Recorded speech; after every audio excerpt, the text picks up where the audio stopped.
যদি বলা হয় MP40 দিয়ে গেম প্লে করার জন্য কে সেরা, তাইলে আসবে আমাদের পুরাতন দিনের সেই নাইম আলম ভাই।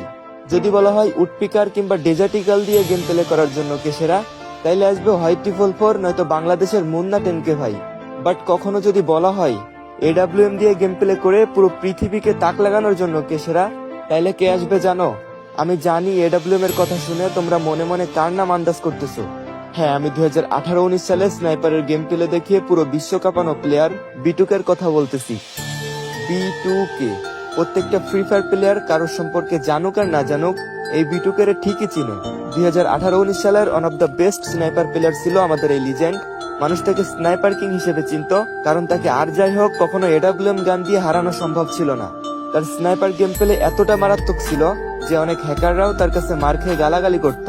হয় 444, BNL, ভিনচেনজো তাকে গুরু মানত শুধু তার জাদুকরী স্নাইপার গেম প্লের জন্য।